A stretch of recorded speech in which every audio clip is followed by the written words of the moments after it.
Class में हम start करेंगे एक्सरसाइज 4.1 को, जिसमें हम पहला प्रश्न के 4 प्रश्न को बता चुके हैं। आइए आज 5वां क्वेश्चन से स्टार्ट करेंगे। तो सबसे पहले एक्सरसाइज को लिखा जाए। एक्सरसाइज है 4.1। 4.1 के हम 4 क्वेश्चन बता चुके हैं। एक से लेके चौथा क्वेश्चन तक हम हल कर चुके हैं। अगर आप नहीं देखे हैं तो जाके विजिट कीजिए, देखिए। उसके बाद आज हम पहला क्वेश्चन में 5वां क्वेश्चन से हल करेंगे। पहला क्वेश्चन के 5वां क्वेश्चन से हल करेंगे। प्रश्न नंबर 1 का 4 तक हम बता दिए थे, आज 5वां नंबर से हल करेंगे। इसमें कहा गया है कि जांच कीजिए क्या निम्न द्विघात समीकरण है या नहीं। इसमें कहा है कि जो समीकरण दिया है आप जांच कीजिए जो दिया गया समीकरण जो है द्विघात समीकरण है या नहीं। आइए जांच करते हैं इसको। तो क्वेश्चन नंबर 5वां क्वेश्चन में दिया है 2x - 1 इंटू x - 3 बराबर x + 5 इंटू x - 1। 5वां क्वेश्चन में ये दिया है। आइए इसको हल करते हैं और जांचते हैं क्या ये दिया गया समीकरण सही में द्विघात समीकरण है या नहीं। द्विघात समीकरण होने के लिए क्या होना चाहिए, ax² + bx + c बराबर 0, जहां a = 0। अगर उस फॉर्म में कोई भी समीकरण आ जाता है तो सारे समीकरण जो है द्विघात समीकरण होता है। आइए इसको जांच करते हैं। सबसे पहले क्या लिखेंगे, हल में हम क्या करेंगे, देखिए दोनों साइड में मल्टीप्लाई के रूप में है, दोनों साइड गुना के रूप में है तो गुना कीजिए। 2x से x को गुना करेंगे तो 2x² हो जाएगा। फिर 2x से गुना करेंगे -3 को तो 3 दूनी 6x हो जाएगा। फिर x को 1 से गुना करेंगे यानी कि -1 से गुना करेंगे x को तो -x, फिर -1 से -3 को गुना करेंगे तो +3। इधर ये बराबर की साइड में सेम चीज करेंगे। तो x को x से मल्टीप्लाई करेंगे तो x², फिर x से -1 को गुना करेंगे तो -x, +5 को x से गुना करेंगे तो +5x, और फिर +5 से -1 को गुना करेंगे तो -5। चलिए इसको आगे बढ़ाइए। इसमें देखिए जो सेम कास्ट है अगर प्लस में है तो जोड़ दीजिए, माइनस में है तो दोनों माइनस में है तो दोनों जुटेगा, क्योंकि चिन्ह माइनस का ही रहेगा, दोनों माइनस में ही है। तो क्या लिखेंगे 2x², यहाँ 6x माइनस में है, माइनस में 1x है तो 7x हो गया माइनस में, अब +3 बराबर क्या हो गया, इधर x², ये दोनों एक प्लस में एक माइनस में है तो 5x में से 1x चल जाएगा तो बचेगा 4x प्लस में -5। अब क्या करते हैं, उधर का जितना भी टर्म है उस टर्म को इस साइड कर लेते हैं, यानी कि साइड को चेंज कर देते हैं। तो साइड को चेंज कीजिए तो 2x² - 7x + 3, साइड को चेंज करेंगे तो चिन्ह चेंज हो जाएगा। यहाँ प्लस है तो ये -x², यहाँ प्लस है तो -4x, इसको फिर ये माइनस है तो ये प्लस हो गया 5 बराबर। इधर क्या बच गया, इधर कुछ नहीं बचा तो 0 बच गया। उसके बाद देखिए जो टर्म घटने वाला है घटा दीजिए, जो टर्म जुटने वाला है जोड़ दीजिए। तो 2x² यहाँ है और उसके बाद x² माइनस में 1 है तो 2x² में से एक x चल जाएगा तो बचेगा ओनली x²। यहाँ 7x माइनस में है, यहाँ 4x माइनस में है तो 7 और 4 हो गया 11x माइनस में। उसके बाद यहाँ देखिए 3 प्लस में है और 5 प्लस में है तो 5 3 8 हो गया प्लस में बराबर 0। देखिए ये समीकरण जो है द्विघात समीकरण के रूप में है, क्योंकि उस फॉर्म को सेटिस्फाई कर रहा है जिस तरह से उसमें कहा गया है कि ax² + bx + c बराबर 0 होना चाहिए, जहां a = not 0 होना चाहिए। उस कंडीशन को ये फॉलो कर रहा है। देखिए एक्स स्क्वायर के गुणांक में कुछ नहीं तो 1 है, एक्स के गुणांक भी है और अचर पद भी है, उसके बाद 0 है। इसका मतलब क्या लिखेंगे, अतः यह समीकरण द्विघात समीकरण है। यदि द्विघात समीकरण हो गया है तो आप इसका ए बी सी लिखिए। तो ए क्या होगा, ए देखिए एक्स स्क्वायर का गुणांक होता है ए, तो ए एक्स स्क्वायर का गुणांक कुछ नहीं है तो 1। बी क्या होता है, तो बी एक्स का गुणांक होता है, तो यहाँ बी का वैल्यू क्या हो गया -11। और सी का वैल्यू क्या होगा, सी का वैल्यू देखिए तो सी का वैल्यू +8 में है। इस तरह से आप इस प्रश्न को हल कर सकते हैं, जांच कर सकते हैं क्या ये दिया गया समीकरण क्या सही में द्विघात समीकरण है या नहीं। इस तरह से आप जांच कर सकते हैं। यदि कोई द्विघात समीकरण रहता है तो उसका ए बी सी लिख दीजिए, कोई बात नहीं।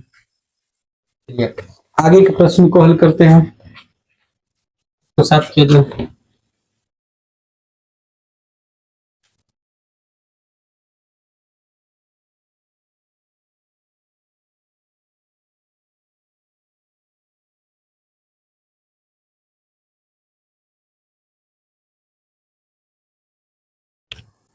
छठा प्रश्न में क्या दिया गया है, छठा प्रश्न में दिया है एक्स स्क्वायर +3x + 1 बराबर x-2 का होल स्क्वायर। चलिए इसको जांच करते हैं क्या दिया गया समीकरण ये द्विघात समीकरण है या नहीं। तो सबसे पहले आप हल लिखिए, हल कर रहे हैं। उसके बाद हल के बाद इधर का जो भी टर्म है इसको वैसे लिख देते हैं, जैसे है वैसे लिख देते हैं। तो 3x + 1, इधर देखिए x-1 का होल स्क्वायर है, तो इसको x a - b के होल स्क्वायर में उसको तोड़ देते हैं, तो क्या होता है a स्क्वायर। तो a की जगह पे यहाँ x है तो x का स्क्वायर -2 गुना a की जगह पे x है गुना b की जगह पे क्या है 2 है। उसके बाद +b स्क्वायर, तो +b स्क्वायर, b की जगह पे क्या है, b की जगह पे 2 है तो 2 का स्क्वायर। आगे इसको हल कीजिए। इधर का टर्म को हम कुछ नहीं कर रहे, सिर्फ वैसे छोड़ रहे हैं, बाकी को हल कर रहे हैं। तो एक्स स्क्वायर +3x + 1, इसको हल कीजिएगा तो क्या होगा, एक्स स्क्वायर 2 दूना 4 -4x +4। अब साइड को चेंज कर देते हैं, प्रत्येक टर्म को इस साइड ले आते हैं, तो ले आप चिन्ह को चेंज करके ले आइए। क्या होगा, एक्स स्क्वायर +3x + 1।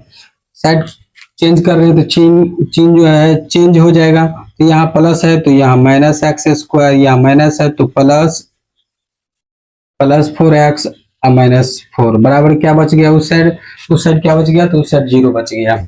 आगे बढ़ाइए इसको, आगे बढ़ाएंगे तो क्या होगा, देखिए एक्स स्क्वायर माइनस में है, यहाँ प्लस में है, तो ये सेम चीज प्लस माइनस है तो खत्म हो जाएगा।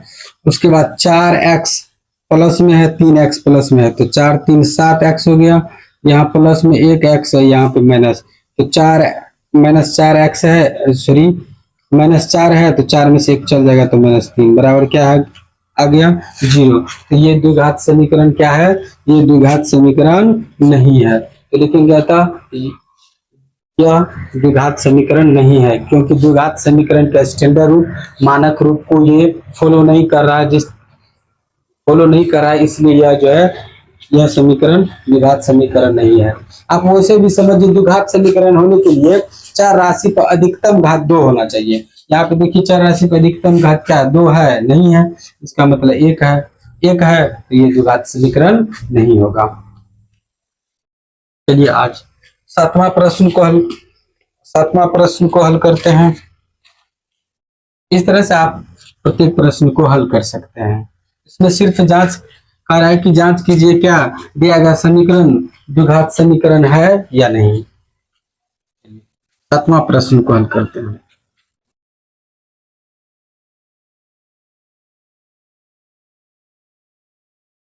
कोई भी समीकरण अगर इस रूप में रहता है तो वो सारे समीकरण क्या होगा, द्विघात समीकरण होगा। क्या है, कोई भी समीकरण किस फॉर्म में होना चाहिए, तो A X square plus B X plus C बराबर 0, जहां A is equal to not 0 के बराबर हो। तो इस फॉर्म में अगर कोई भी समीकरण रहता है तो वो सारे समीकरण जो है द्विघात समीकरण होगा।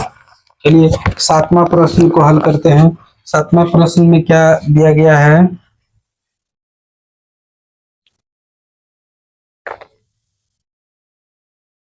7वां प्रश्न में x प्लस 2 का होल क्यूब बराबर 2x into x square minus 1।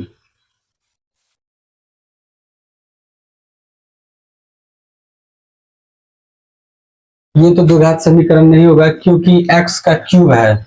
इसको a प्लस बी का होल क्यूब पे तोड़ दीजिए तो क्या होगा, a प्लस बी का होल क्यूब है, क्या होता है, तो a cube plus B cube, तो b की जगह पे 2 है तो 2 क्यूब, अब प्लस 3a स्क्वायर बी, तो 3a स्क्वायर बी की जगह पे 2 है, अब प्लस 3ab स्क्वायर ये हो गया। आपको a प्लस बी का होल क्यूब, इसको तोड़ दिए, उसके बाद बराबर के उस साइड में आइए, बराबर के इस साइड में गुना कीजिए, तो 2x से गुना करेंगे इसको तो क्या होगा 2x क्यूब, उसके बाद इसको इससे गुना कीजिएगा माइनस से, क्या होगा -2x। अब क्या कीजिए, साइड को चेंज कर दीजिए, साइड को चेंज कीजिएगा तो जो चीज प्लस में है वो चीज माइनस में आ जाएगा, जो माइनस में प्लस में आ जाएगा, तो क्या होगा, इसको a क्यूब अब प्लस 2 दूना 4, 4 दूनी 8, अब प्लस इसको गुना करेंगे तो 3 दूना 6 एक्स स्क्वायर, इसको गुना करेंगे तो 2 दूना 4, 4 तिया 12 प्लस 12x बराबर में क्या आ जाएगा 2x क्यूब और माइनस 2x। अब साइड को चेंज कीजिए, साइड को चेंज कीजिएगा तो क्या होगा एक्स क्यूब अब प्लस ये वाला टर्म को पहले लिख देते हैं तो 6x स्क्वायर प्लस 12x अब प्लस 8। इस साइड को चेंज करें तो क्या होगा -2x क्यूब अब प्लस 2x बराबर में क्या बच गया 0 बच गया। देखिए यहाँ पे 2x क्यूब में से एक क्यूब चल जाएगा तो क्या बच जाएगा -x क्यूब। उसके बाद 6x स्क्वायर यहाँ है और कहीं पे नहीं है तो प्लस लिखेंगे 6x स्क्वायर, x वाला टर्म यहाँ है, उसके बाद यहाँ है तो 12 2 14 14x, उसके बाद क्या बच गया 8 बराबर 0। ये द्विघात समीकरण नहीं है। क्यों द्विघात समीकरण नहीं है, क्योंकि चर राशि पर अधिकतम घात 2 होना चाहिए और ये स्टैंडर्ड फॉर्म को सेटिस्फाई करना चाहिए, A X square plus B X plus C बराबर 0, जहां A is equal to not 0, इसको सेटिस्फाई करना चाहिए। इस फॉर्म में कोई भी समीकरण आना चाहिए। यहाँ पे पहले ही देख लीजिए, यहाँ पे एक्स क्यूब है, एक्स क्यूब है तो ये द्विघात समीकरण नहीं होगा। आइए अंतिम प्रश्न को हल करते हैं। 8वां प्रश्न में क्या दिया गया है, इससे पहले जो हल किए थे उसमें नंबर को चेंज नहीं किए थे, वो 7वां प्रश्न था जिसमें 6ठा प्रश्न ही लिखा था, आप उनको चेंज कर दीजिएगा क्योंकि ये 7वां प्रश्न था और नंबर को चेंज कर दीजिएगा। आइए 8वां प्रश्न को हल करते हैं। 8वां प्रश्न में क्या दिया गया है, 8वें प्रश्न में दिया गया है कि x cube minus 4x square minus X plus 1 बराबर क्या दिया है x माइनस 2 का होल क्यूब। इसको हल करते हैं। ये अंतिम प्रश्न है, इससे पहले जो है हम 7वां प्रश्न को हल किए जिसमें हम नंबर को चेंज नहीं किए थे, उसको नंबर को चेंज कर लीजिएगा क्योंकि उसमें 6ठा प्रश्न लिखा था, आप उसको 7वां बना दीजिएगा। ये 8वां प्रश्न है जो जांच करने के लिए जो दिया गया था, इसका अंतिम प्रश्न है। पहला क्वेश्चन का अंतिम प्रश्न है क्योंकि 8 को प्रश्न दिया गया है, इसमें प्रत्येक प्रश्न को जांच करने के लिए बोला गया है कि आप जांच कीजिए क्या दी गई समीकरण जो है द्विघात समीकरण है या नहीं। आइए इसको हल करते हैं। तो सबसे पहले आप क्या लिखिए, हल कर रहे हैं तो इधर का जो भी टर्म है उसको सेम टू सेम लिख दीजिए, जैसे है वैसे लिखिए, क्योंकि इसको ए माइनस बी के होल क्यूब पर तोड़ेंगे, उसके बाद साइड को चेंज करेंगे। तो A cube minus 4x square minus X plus 1, इधर ए एक्स माइनस 2 का होल क्यूब है तो हम ए माइनस बी के होल क्यूब को तोड़ देते हैं तो क्या होता है ए क्यूब, तो A cube minus B cube, तो बी की माइनस बी क्यूब, बी की जगह पे 2 है तो 2 का cube minus 3a square B, 3a square B हो गया, अब plus 3ab square plus 3ab square A B square, क्या किए ए माइनस बी के होल क्यूब को तोड़ दिए तो ए माइनस बी का होल क्यूब क्या होता है A cube minus B cube minus 3a square B plus 3ab square. इस पे इसको हम क्या किए, इसको ब्रेक किए, इसको तोड़ दिए। आइए आगे इसको हल करते हैं। तो इधर का टर्म जो भी है उसको वैसे ही लिख रहे हैं आगे, A X cube minus 4x square minus X plus 1 बराबर एक्स क्यूब, इसको गुना कीजिएगा तो 2 दूना 4, 4 दूना 8, तो माइनस 8 माइनस इसको गुना कीजिएगा तो 3 दूना 6 एक्स स्क्वायर, इसको उसके बाद प्लस 2 दूना 4, 4 किया 12x हो गया। उसके बाद साइड को चेंज कीजिए, साइड को चेंज कीजिएगा तो क्या होगा x cube minus 4x square minus X plus 1। Left hand side में जो भी टर्म है इसको वैसे ही छोड़िए, सिर्फ राइट हैंड साइड में जो भी टर्म एक्स माइनस 2 का होल क्यूब था तो उसको तोड़ दिया ए माइनस बी के होल क्यूब को, उसके बाद इसका हल करके अब इसको क्या करें साइड को चेंज कर रहे थे, चेंज कीजिएगा तो ये हो जाएगा कौन चीज माइनस एक्स क्यूब प्लस 8, उसके बाद प्लस 6x स्क्वायर, ये प्लस में है तो इधर आएगा तो माइनस 12x बराबर 0। अब जो टर्म कटने वाला है उसको काट दीजिए, जो जुटने वाला है उसको जोड़ दीजिए। तो देखिए से एक्स क्यूब यहाँ माइनस में यहाँ प्लस में, तो ये खत्म हो जाएगा। उसके बाद 4x स्क्वायर यहाँ माइनस में यहाँ प्लस है तो 4x स्क्वायर, तो 6x स्क्वायर में से 4x स्क्वायर चल जाएगा तो बचेगा कितना 2x स्क्वायर। अब x वाला टर्म को देखिए, x वाला टर्म यहाँ 12x है और यहाँ सिर्फ x है तो 12x में एक x जुट जाएगा तो माइनस 13x हो जाएगा। उसके बाद कांस्टेंट टर्म को देखिए, तो कांस्टेंट टर्म एक 8 यहाँ है एक यहाँ है तो प्लस क्या हो गया 9, बराबर में क्या है 0। तो ये द्विघात समीकरण है, लिखेंगे अतः यह समीकरण द्विघात समीकरण है। क्यों है, क्योंकि ये द्विघात समीकरण के मानक रूप को स्टैंडर्ड रूप को ये फॉलो कर रहा है। और द्विघात समीकरण कोई भी समीकरण द्विघात समीकरण तब होगा जब द्विघात समीकरण के मानक रूप को फॉलो करेगा, उसको सेटिस्फाई करेगा। तो आप देखिए सेम इस फॉर्म में ये समीकरण है, यहाँ तो समीकरण है तो ए बी सी का मान लिख दीजिए। क्या होगा ए बी सी का मान यहाँ लिखिए, ए का मान क्या होगा तो एक्स स्क्वायर के गुणांक को ए बोलते हैं तो ए बराबर क्या हो गया 2, बी बराबर क्या होगा तो बी एक्स के गुणांक को बोलते हैं -13, और सी क्या हो गया तो सी कांस्टेंट 9 हो गया, सी कांस्टेंट। इस तरह से आप प्रत्येक क्वेश्चन को जांच कर सकते हैं। आज की क्लास को यही समाप्त करते हैं। Thank you so much.